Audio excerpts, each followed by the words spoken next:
Hola, buenas tardes. Soy la doctora Fátima Ortega. Hola, mi nombre es Fran Villarreal. Juntos vamos a conversar un tema bien importante porque afecta nuestra calidad de vida y son los trastornos del sueño. Efectivamente, el dormir es fundamental para un adecuado funcionamiento de nuestro cerebro y de todos nuestros sistemas y órganos.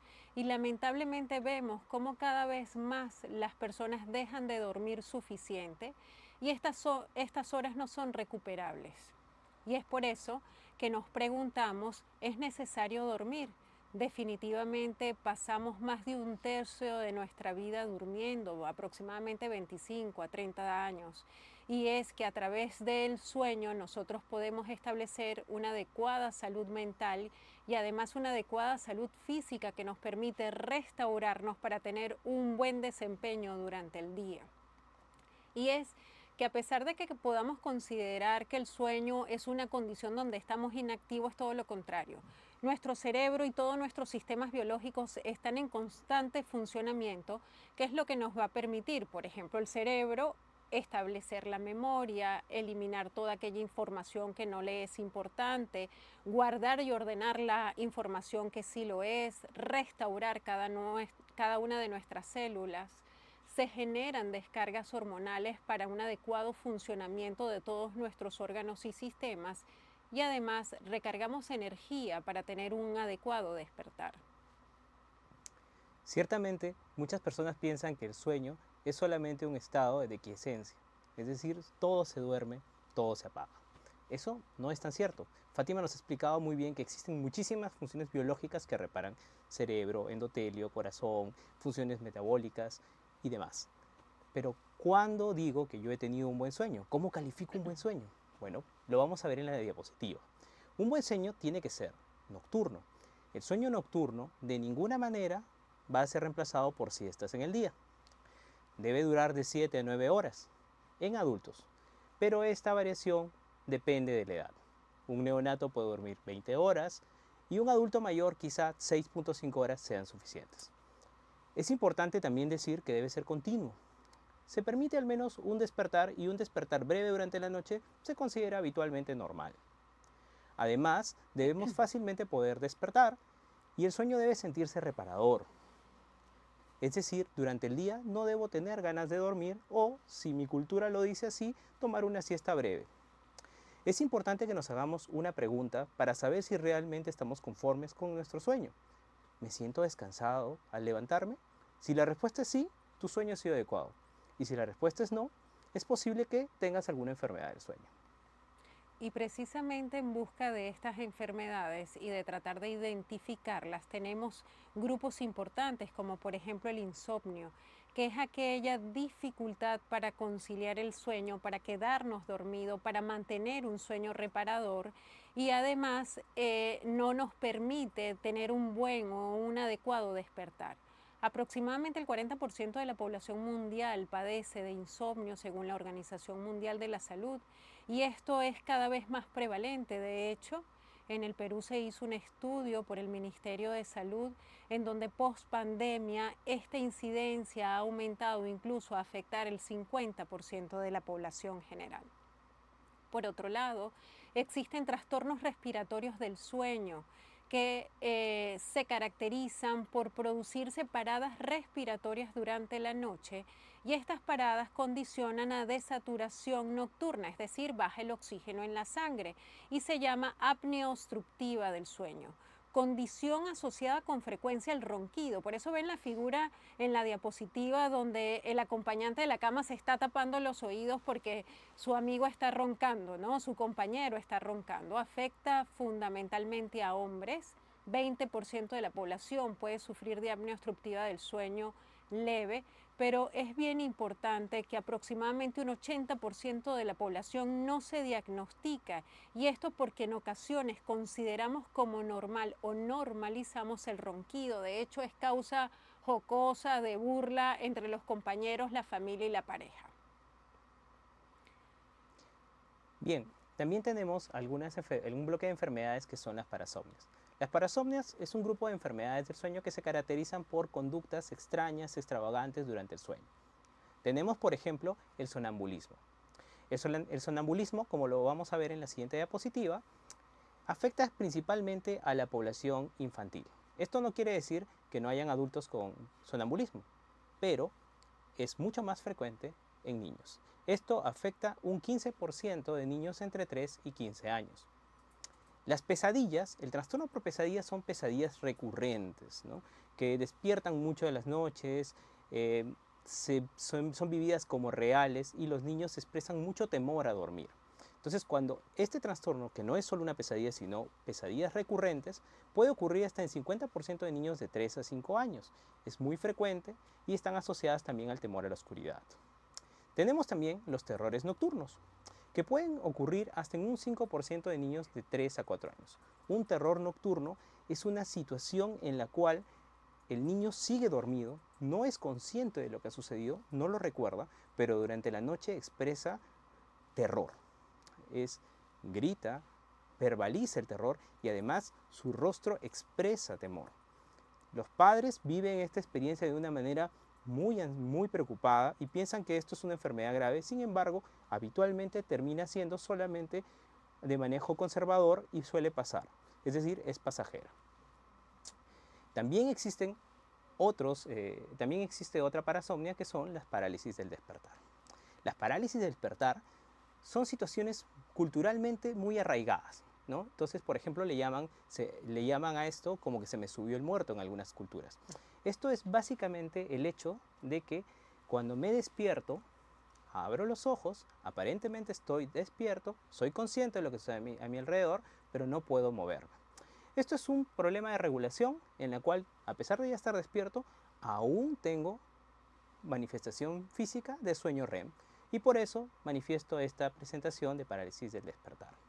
Habitualmente ocurren 1 o 2 veces y puede ocurrir hasta en un 25 a 29% de la población en general. Si estas son recurrentes y se asocian a otros síntomas, ameritan estudio por nuestra unidad. Por último, una de las enfermedades que se caracteriza por parálisis del despertar, pero que más importante, tiene ataques de somnolencia durante el día que son irresistibles y puedes quedarte dormido en situaciones incluso parado, ¿no? Se llama la narcolepsia. La narcolepsia pertenece a un grupo de trastornos de hipersomnolencia de origen central, ¿ya? Y la narcolepsia más frecuente es la de tipo 1, que se acompaña además de parálisis del tono muscular con caídas incluso expresadas durante la vivencia de una emoción. Por ejemplo, durante una risa fuerte, la persona puede perder el tono muscular a pesar de estar despierto. Ahora bien, ¿cómo podemos identificar, por ejemplo, si tenemos un trastorno respiratorio del sueño, de apnea obstructiva del sueño? Como les comenté anteriormente, hay síntomas, un síntoma bien relevante es el ronquido. Hay síntomas que son referidos por la pareja, por la familia, por los compañeros de trabajo, y es que mi acompañante ronca y este ronquido puede ser perturbador. Yo siempre le digo a los pacientes, el ronquido puede ser una causal de separador de camas, de separador de cuartos y de separador de casas, que es lo que nadie quiere. Pero por otro lado, pueden evidenciar paradas respiratorias durante la noche, que siempre genera mucha ansiedad en la pareja cuando ve a su acompañante que se queda dormido y sin respirar por momentos durante la noche. Y que además se pueden acompañar de cambios de humor, las personas suelen estar un poco más agresivas y además de esto hay síntomas que el mismo paciente sufre, por ejemplo, durante el día tiene más somnolencia de lo habitual. Cuando nos encontramos en situaciones de poco estímulo, porque trabajamos frente a una computadora o después de almorzar o cuando estamos viendo la televisión, fácilmente nos quedamos dormidos porque tenemos la sensación de ahogo durante la noche que nos despierta incluso. Podemos presentar dolor de cabeza en la mañana al levantarnos o nos despertamos frecuentemente durante la noche con deseos de miccionar y además empezamos a notar que nuestra memoria se ha reducido, que ya no retenemos la misma información. Ante estos síntomas tenemos que acudir a evaluarnos para descartar estos trastornos respiratorios de la noche, en particular apnea obstructiva del sueño. El insomnio es una de las causas más frecuentes de la consulta de medicina del sueño. ¿Qué es el insomnio? El insomnio es la imposibilidad para conciliar o mantener el sueño o despertarnos muy temprano sin haber logrado las horas suficientes de descanso, pese a haber tenido oportunidad apropiada para dormir. Es decir, hay personas que acortan su tiempo de sueño porque tienen que trabajar, estudiar y compartir su vida familiar. En estos casos no es insomnio, es privación de sueño.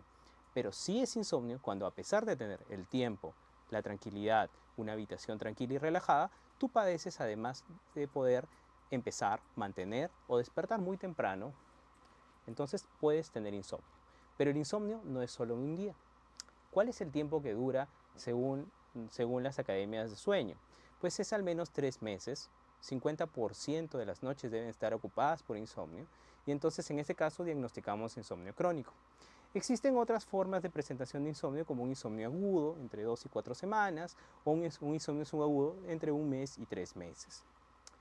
El insomnio no es solamente la imposibilidad de dormir, sino también trae consigo síntomas diurnos. ¿Cuáles son esos síntomas diurnos? Fatiga, fracaso laboral, retracción familiar, imposibilidad social porque siempre estoy cansado, fatigado y no puedo participar en las situaciones que normalmente sí hacía antes de tener insomnio. Es importante también que nos hagamos una pregunta, ¿no? Es primero, ¿la cantidad de sueño que estoy teniendo es apropiada para mi edad? Y si es apropiada, la segunda pregunta que va a venir es, ¿me siento tranquilo, me siento conforme con el descanso? Si es esto así, estás dormido muy bien. Pero si la respuesta a ambas preguntas es no, es posible que tengas insomnio. Ahora bien, como lo comenta Fran, una vez que nosotros nos hacemos este cuestionamiento, porque tenemos la oportunidad para dormir, tenemos el ambiente para hacerlo, pero definitivamente nuestra calidad de sueño no es adecuada y no es reparadora, debemos de acudir a la consulta para evaluar cuál es el trastorno del sueño que padecemos. Y es por ello que nosotros en la unidad del sueño realizamos una evaluación clínica bien exhaustiva donde interrogamos la calidad de vida diurna, porque definitivamente el día va a repercutir en la noche, así como le hemos venido diciendo que la mala noche genera también un mal día, ¿no? Y además de ello realizamos varios test para precisar, test para insomnio, para la hipersomnia diurna que lo produce tanto apnea obstructiva del sueño como padecer de insomnio, y nosotros poder orientar cuál es la probable causa que está generando la perturbación del sueño. En base a eso y tras el examen físico en donde determinamos peso, talla, circunferencia de cuello, evaluamos vía aérea superior y además de ello indicamos la realización de determinados exámenes de laboratorio, sobre todo también para evaluar la parte metabólica y endocrinológica, porque también existen muchas patologías que pueden generar trastornos del sueño y al no estar controladas van a perturbar nuestro dormir. En base a eso, vamos orientando nuestro diagnóstico y decidimos la realización de estudios especializados en la unidad, como son la polisomnografía nocturna o la poligrafía respiratoria. Una vez que hemos hecho los pasos que Fátima nos ha explicado, hemos pasado a la consulta especializada, hemos tenido un abordaje completo, nos van a preguntar hasta nuestros horarios de cama y nuestras costumbres de cama. Entonces, una vez que ya tenemos todos estos datos, nosotros podemos decidir cuál es el examen diagnóstico más apropiado para un paciente. Contamos con un laboratorio de sueño que es uno de los más modernos del país y tenemos equipos de alta gama. Entonces, estos dos exámenes principales que realizamos en el laboratorio de sueño son la videopolisomnografía y la poligrafía respiratoria.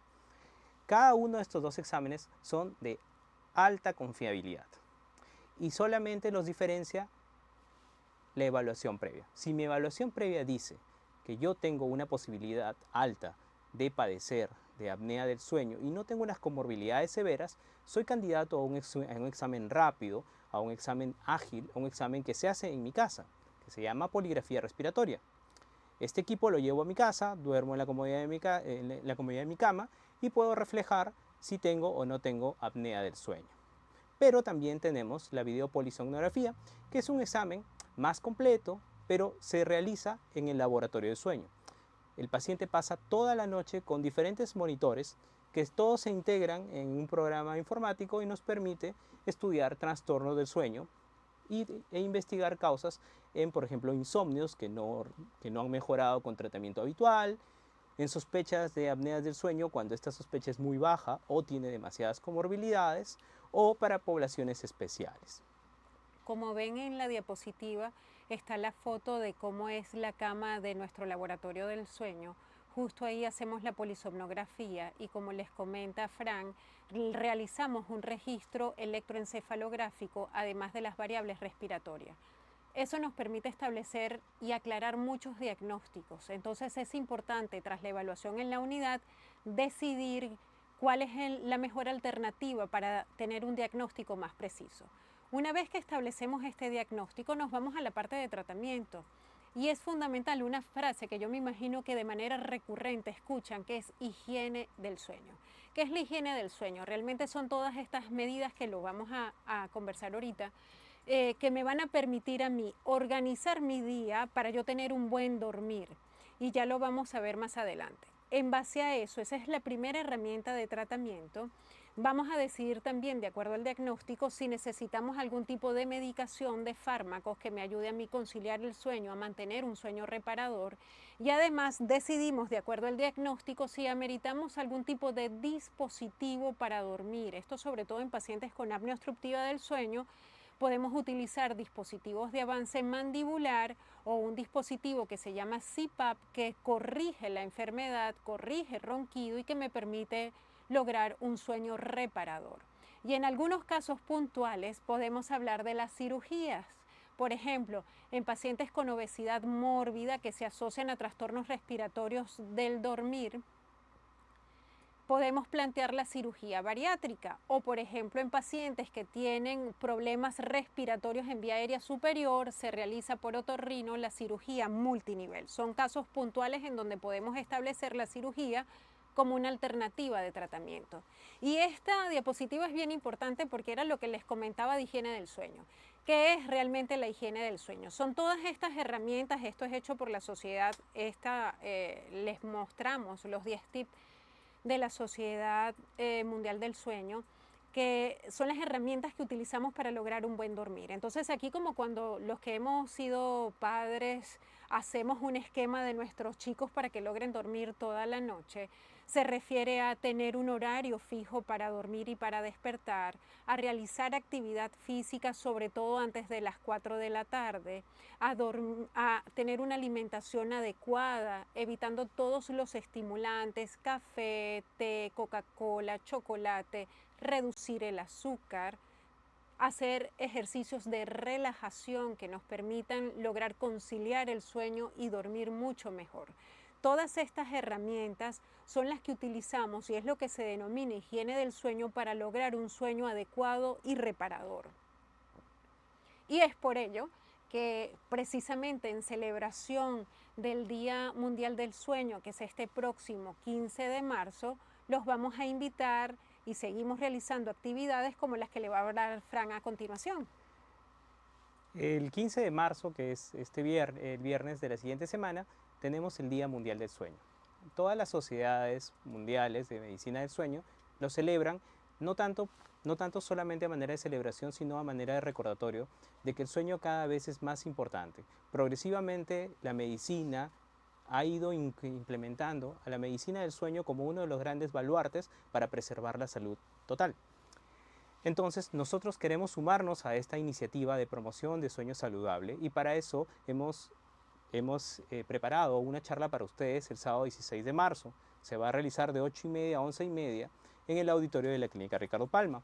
Ustedes tienen aquí la invitación, la hemos preparado con mucho cariño y quisiéramos compartir con ustedes de manera más cercana todos los consejos que podemos darles para cuidar su sueño y hacer que tengan un buen sueño y un excelente despertar.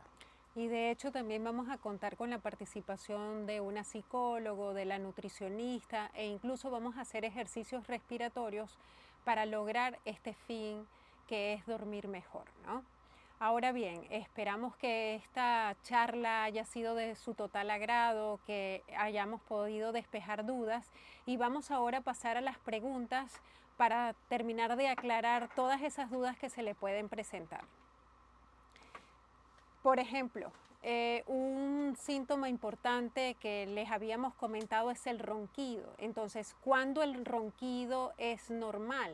¿No? El ronquido, como les comentaba, no se puede normalizar. Definitivamente está reflejando obstrucción de la vía aérea superior y si ese ronquido se acompaña de paradas respiratorias, es importante acudir a evaluación en la unidad para establecer un diagnóstico y descartar apnea obstructiva del sueño, que es sumamente importante porque además aumenta el riesgo cardiovascular y metabólico.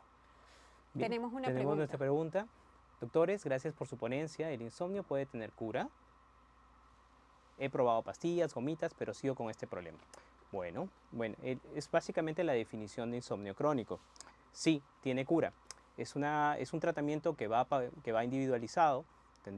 Vamos a tener que vernos en consulta, vamos a tener que hacer una evaluación detallada, vamos a hablar de los hábitos, comorbilidades y también vamos a ir avanzando en el tratamiento. El tratamiento inicialmente vamos a proponerlo como no farmacológico. Vamos a buscar qué errores puedes estar cometiendo en la higiene del sueño.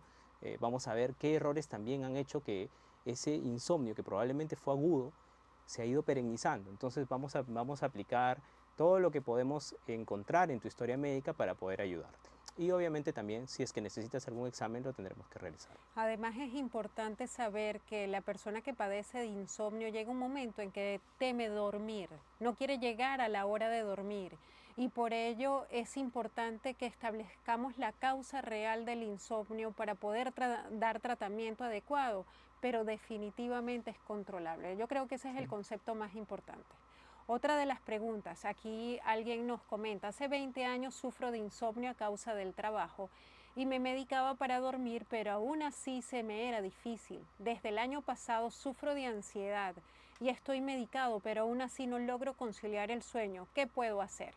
Bueno, nuevamente lo que estamos conversando, ¿no? Definitivamente en el insomnio hay que evaluar cuáles son las causas. Una causa importante es la parte emocional, la ansiedad, la angustia, el estrés excesivo, a veces los patrones horarios en el trabajo. Hay personas que tienen ciclos horarios diferentes que perturban el sueño, son causas de insomnio. Pero entonces aquí tenemos que comprometernos con restablecer nuestra estructura del día en estas medidas de higiene del sueño primero, las no farmacológicas, como bien lo estaba conversando Fran, para posteriormente decidir si es necesario el fármaco, qué fármaco es el ideal y lograr el objetivo que es un buen dormir, ¿no?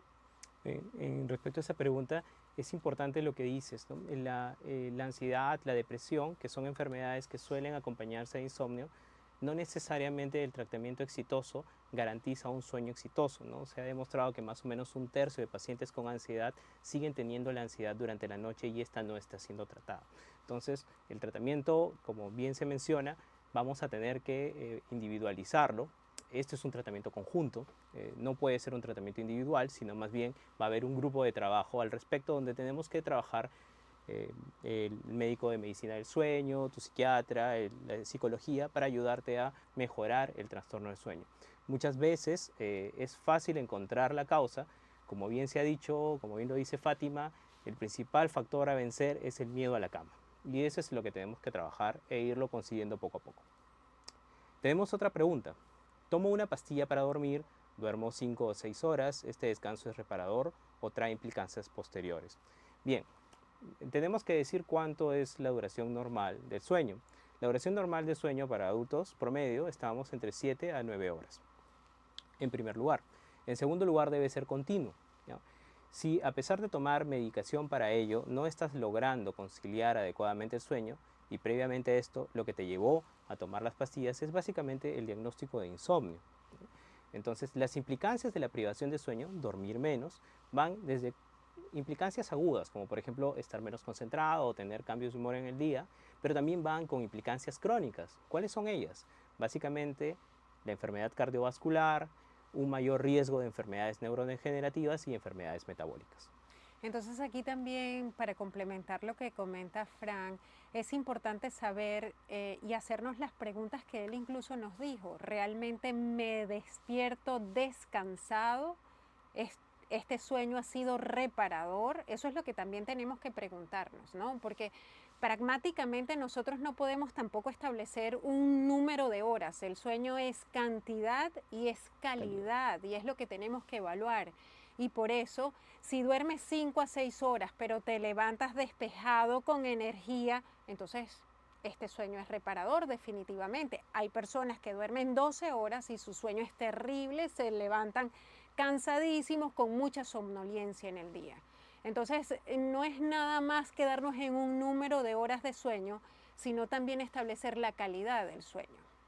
Otra de las preguntas es, la melatonina en gomitas More, no debemos de decir marcas, ayudan a conciliar el sueño. Bueno, les comento, yo creo que es importante aquí despejar un mito que a veces se tiene con la melatonina. La melatonina es una hormona que nosotros producimos a la hora de dormir. Yo siempre digo que es como la directora de la orquesta de nuestro cuerpo, ¿no? Cae el sol y nuestro cerebro en el quiasma, en el núcleo supraquiasmático, se produce la descarga de melatonina para nosotros organizar nuestro organismo y prepararlo para dormir. Existen muchas presentaciones, algunas no muy formales. Precisamente en la consulta evaluamos la necesidad de melatonina y recomendamos cuáles son las mejores para lograr nuestro objetivo, que es un buen dormir, ¿no? Sí, Fátima, yo quiero agregar que la melatonina no deja de ser un fármaco, a pesar de que se vende sin receta. Entonces, es importante que un fármaco sea manejado por un médico que esté acostumbrado al uso de esto. Porque probablemente la melatonina, su primera función y su primera indicación no es conciliar el sueño, sino más bien está más aprobada para los trastornos de ritmo circadiano. Se puede usar en determinadas circunstancias, pero eso tiene que ser evaluado individualmente. Así es. Y de hecho, esta otra pregunta va también a más o menos lo mismo, ¿no? Insomnio por ansiedad, nos dice esta persona, recibe medicación, clonazepam, ¿se podrá retirar alguna vez la medicación? Hay otras alternativas, como lo venimos conversando, ¿no? Definitivamente yo creo que la medicina tiene que ser cada vez más precisa y se individualiza a la persona. También lo decimos con frecuencia, en la medicina no hay enfermedad, hay enfermo. Entonces, en esta persona que padece insomnio, ¿cuál es el trastorno de ansiedad asociado que está perturbando su sueño? ¿Es necesaria la medicación como un ansiolítico o como un inductor del sueño? Entonces, en la consulta realizamos toda la evaluación para precisar cuál es la mejor medicación, siempre en miras de tener la menor medicación posible, ¿no? Y si es posible retirarla, por supuesto que es posible, pero siempre guiado por un especialista. Bien, tenemos una pregunta. Dice, buenas tardes, mi nieto de 3 años se despierta mucho de noche, muy activo en varias oportunidades. ¿Cómo se puede corregir? Bueno, el sueño en niños es un sueño que debe entenderse en el núcleo familiar. Es decir, un niño duerme al ritmo que duerme su familia. Entonces, lo primero que hay que preguntarse es que si tenemos buenos hábitos como familia para el sueño. Si apoyamos a este niño a dormir adecuadamente. Es decir, podemos mandarlo a dormir, pero seguimos teniendo mucha actividad, mucho bullicio en la casa, o les damos unas cenas muy cargadas de dulces y esto los mantiene muy despiertos. También es importante decir que el sueño va madurando progresivamente, entonces los despertares en algunos niños son muy pequeños y muy breves y no ameritan que corramos a consolarlos, sino más bien dejarlos encontrar el camino a un sueño adecuado. Cada niño debe ser evaluado personificado, debe ser evaluado en su grupo familiar y de manera individualizada. Entonces, la respuesta a tu pregunta es, hay que evaluarlo, pero lo más importante, primero hay que buscar que la familia tenga buenos hábitos de sueño. Y yo creo que aquí un complemento importante, y es nuestra realidad actual y después de la pandemia, es el uso de los dispositivos, ¿no? Lamentablemente en los niños, incluso chicos, 3 años, le damos el celular con películas, música y juegos, incluso para inducir el sueño, y eso es inadecuado, y esto es un mensaje que es bien importante. Nosotros debemos de dejar de utilizar dispositivos electrónicos, celular, computadora, televisión, por lo menos 1 hora, hora y media antes de irnos a dormir, porque ese estímulo de la luz azul afecta el sueño. Entonces, realmente, como bien lo dice Fran, es el núcleo familiar, son las costumbres que tenemos a la hora de dormir que a veces hay que corregir para lograr que los más pequeños logren un buen descansar, ¿no? Aquí hay otra pregunta que es, ¿qué me puede decir de una mujer mayor que tiene pesadillas aterradoras con mucha frecuencia? Muchas gracias, doctora. Bueno, gracias a ustedes por todas las preguntas y los comentarios que nos están haciendo, ¿no? Son situaciones reales que vivimos a diario. Nuevamente, tenemos que evaluar. Un adulto mayor es una persona especial también que generalmente se acompaña de múltiples comorbilidades. Comorbilidades son todas esas enfermedades que pueden acompañar a la persona y por ende es necesario evaluar. ¿Esta persona tiene alguna enfermedad? ¿Cuál es la medicación que utiliza? Porque también puede estar inducida por fármacos. ¿Cómo es su calidad de sueño para poder establecer cuál puede ser la causa? Definitivamente no es normal que tengamos pesadillas recurrentes, existen incluso trastornos del sueño asociados a una fase especial que es la REM, en donde se pueden tener incluso sueños vividos y la persona se levanta y hace la actividad como que la estuviera viviendo en ese momento. Entonces ahí el interrogatorio, precisar bien las enfermedades que tiene la persona, nos ayudará a establecer un adecuado diagnóstico. Sí, estoy totalmente de acuerdo. En este caso tenemos que individualizar la evaluación. Es importante considerar muchísimas causas, pero en un adulto mayor las pesadillas recurrentes definitivamente son una enfermedad. A diferencia de niños que podemos decir que esto va a ser pasajero, en adulto mayor sí necesitamos evaluarlo a detalle. Ahora tenemos otra pregunta. ¿Es normal que a una persona de 96 años se le quite el sueño a las 3 de la mañana? La primera pregunta que yo haría aquí es ¿a ¿A qué qué hora hora se se despide? ¿A acuesta? qué hora se acuesta? ¿No? Entonces, porque hablamos dentro de los trastornos que hay, están los trastornos del ritmo circadiano. Entonces, las personas conforme se van haciendo más mayores van tendiendo a adelantar la fase para ir a dormir. Entonces suelen acostarse muy temprano, como 6 de la tarde, 7 de la noche. Y entonces si sacamos cuentas, desde las 6 de la tarde hasta las 3 de la mañana han pasado 9 horas, o desde las 7 Duerme hasta más las que 3, nosotros. 8 horas. Entonces ahí el problema principal sería regular su ritmo circadiano. En personas mayores es importante hablar de que existen muchos factores para desarrollar estos problemas. Por ejemplo, no tienen la movilidad que tenían antes.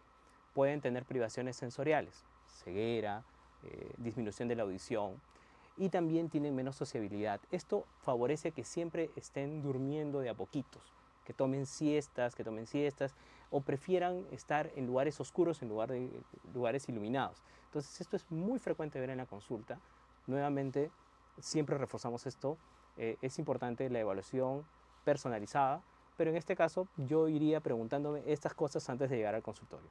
Oye, Fran, ahora que mencionas las siestas, yo creo que eso es bien importante porque es una pregunta que a mí me hacen con frecuencia. Doctora, ¿está bien que yo tome una siesta? Bueno, depende, sí, la siesta es importante. La siesta nos permite limpiar el cerebro de una sustancia que se llama adenosina, ¿verdad? Y así como volver a resetearnos y reiniciar. Pero una siesta tiene que ser corta, 30, 45 minutos. Cuando dormimos 2 horas, 3 horas es un sueño.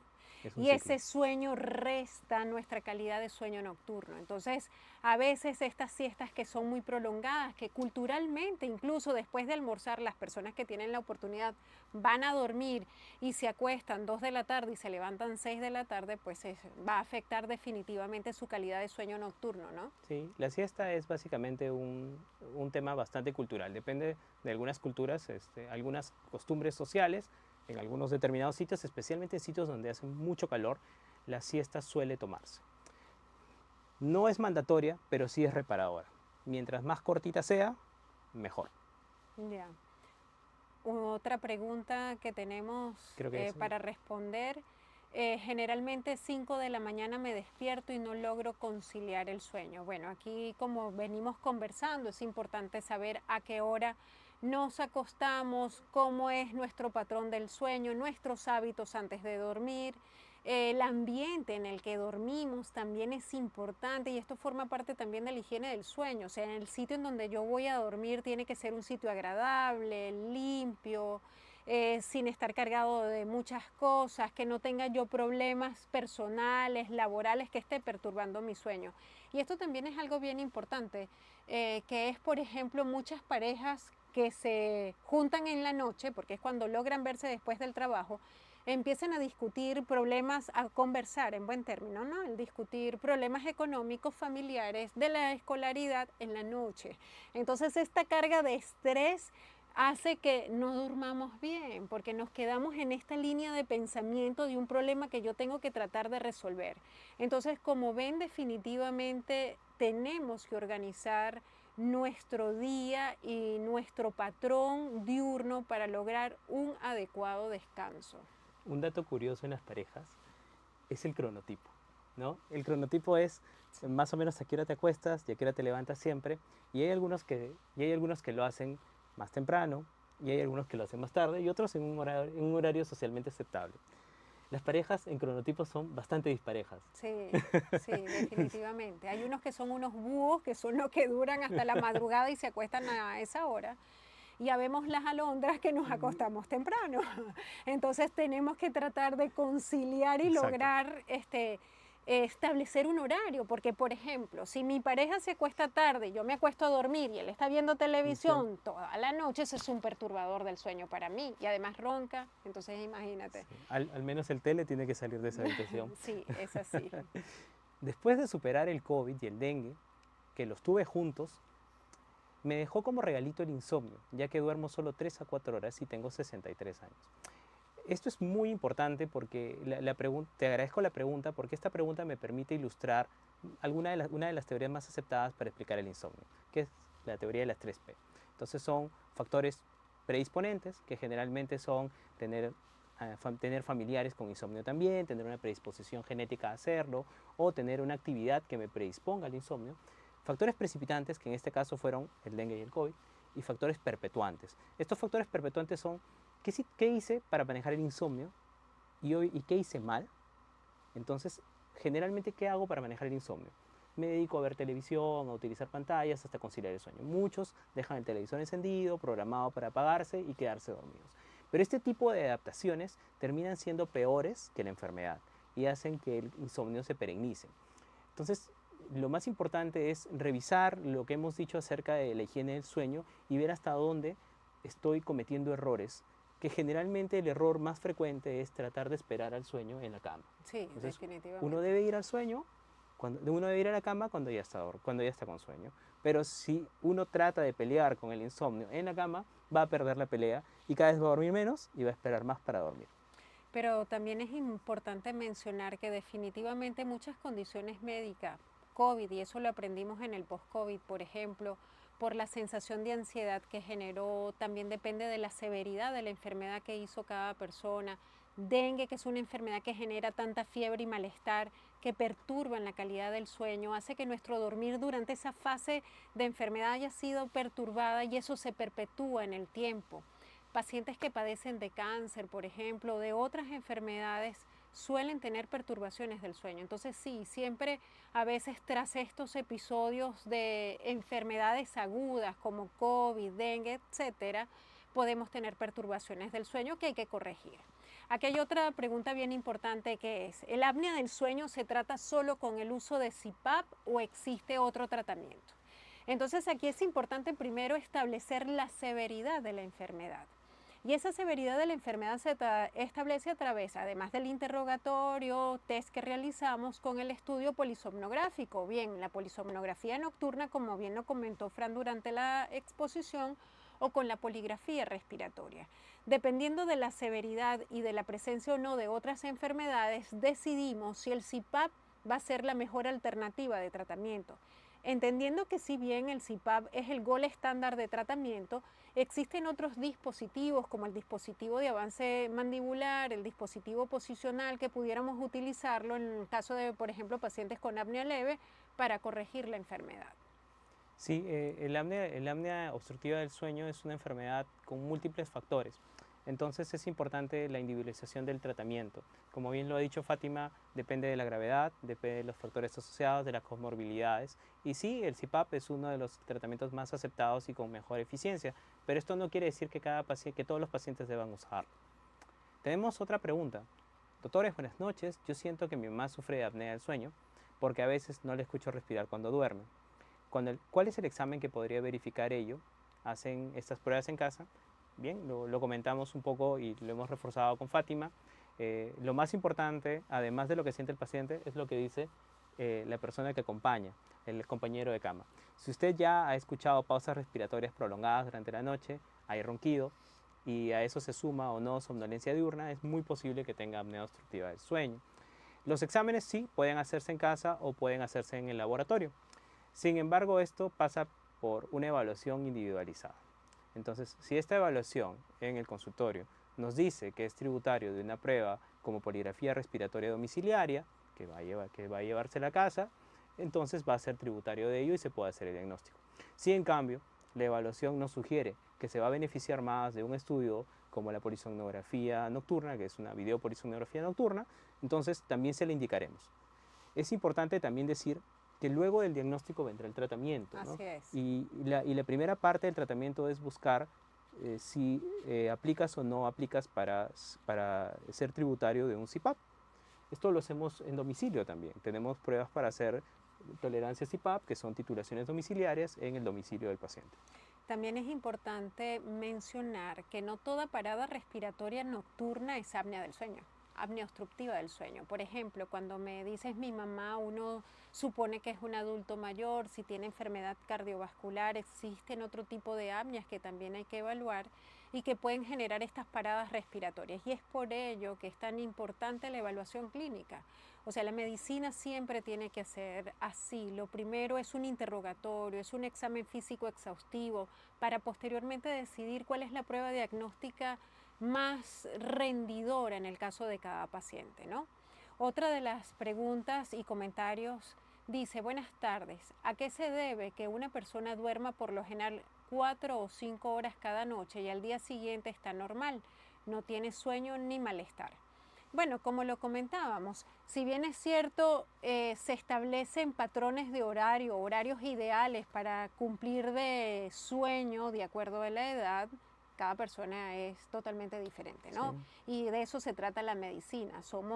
No es enfermedad, sino enfermo. Y hay personas con 5 horas que reparan completamente. Si eso es así, es excelente. También depende del ritmo de cada persona, de la oportunidad que tiene para dormir, ¿no? Sí. Existen los dormidores cortos, así como los dormidores largos. Así es. El número 7 a 9 es un promedio poblacional, significa que un 95% de la población cae en ese número, pero hay un 5% que va a los extremos.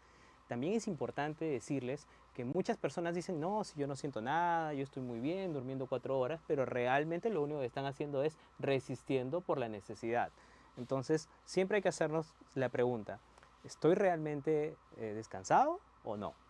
¿Me siento pilas todo el día para realizar esto? O sea, con 4 o 5 horas estoy 19 o 20 horas despierto bien. Si la respuesta es sí, pues probablemente no sea enfermedad, ¿no? Y también es importante lo que percibe nuestro entorno, ¿no? Claro. Por ejemplo, los roncadores van obligados a la consulta por el acompañante, que es el que padece el ronquido, pero ella dice que ronco, porque yo no ronco.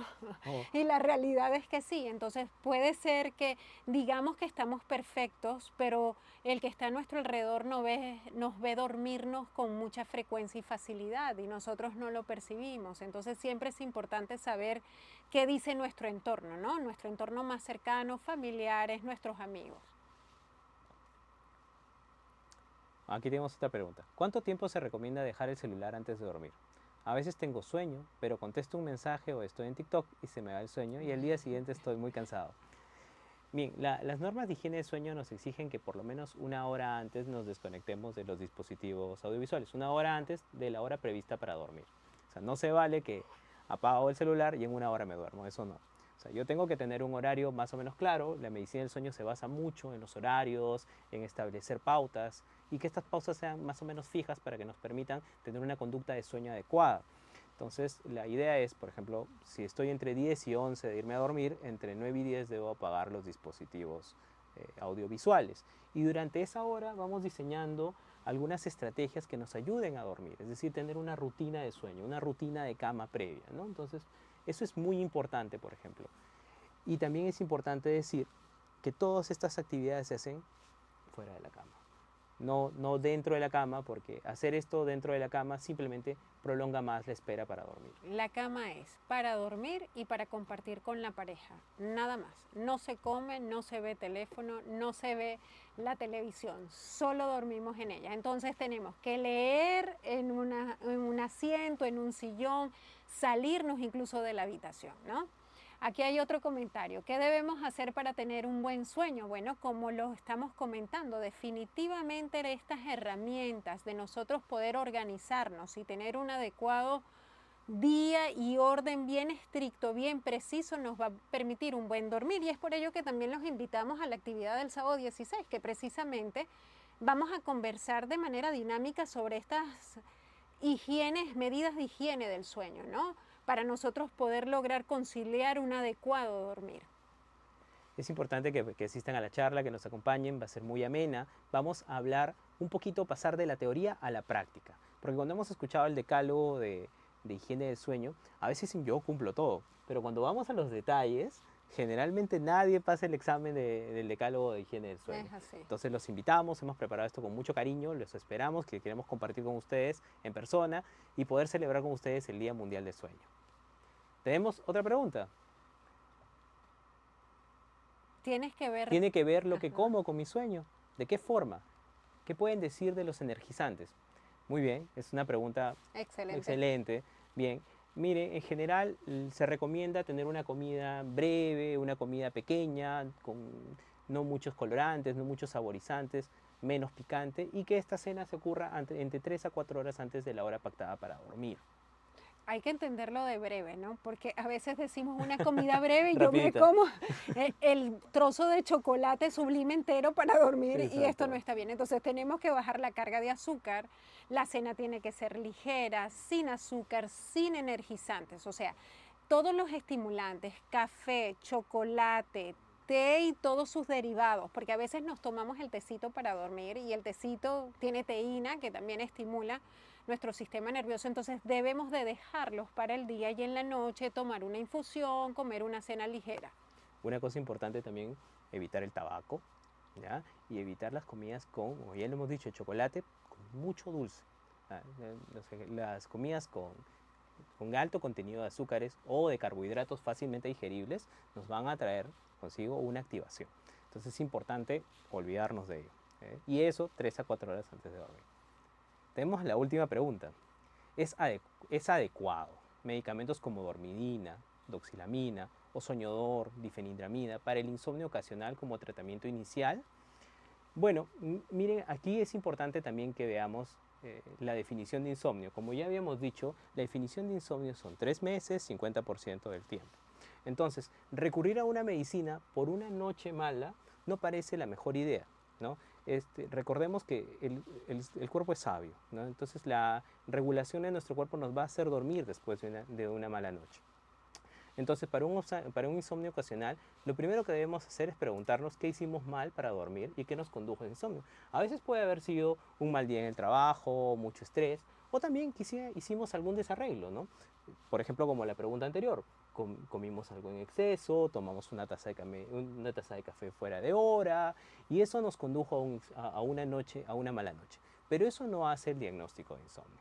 Entonces, lo más importante en el manejo de malas noches ocasionales es importante revisar los tips de higiene del sueño. Antes de recurrir a una medicina, que como lo repito, la medicina debería ser prescrita por un médico para evitar que tengas problemas. Se habló mucho de las pausas respiratorias y algunas medicinas de venta libre que se usan para otros fines, ¿no? Pueden causar pausas respiratorias durante la noche. Y entonces es importante que antes de medicarse, primero veamos todo lo no farmacológico que podemos cambiar, las buenas costumbres, y luego consultar con un médico que esté familiarizado con medicina del A ver sueño. si es necesario algún tipo de Exacto. medicación. De verdad queremos agradecerle toda la participación y las preguntas que nos han hecho. Los invitamos a acudir a la unidad de medicina del sueño de la clínica Ricardo Palma, donde está el doctor Fran Villarreal y estoy yo, que soy la doctora Fátima Ortega, que con gusto los vamos a atender, podemos aclarar todas esas dudas y vamos a tratar de tener el diagnóstico preciso para dar el tratamiento adecuado y oportuno para lograr un buen dormir. Y un excelente despertar. Así es. Es un gusto. Hasta luego. Muchas gracias.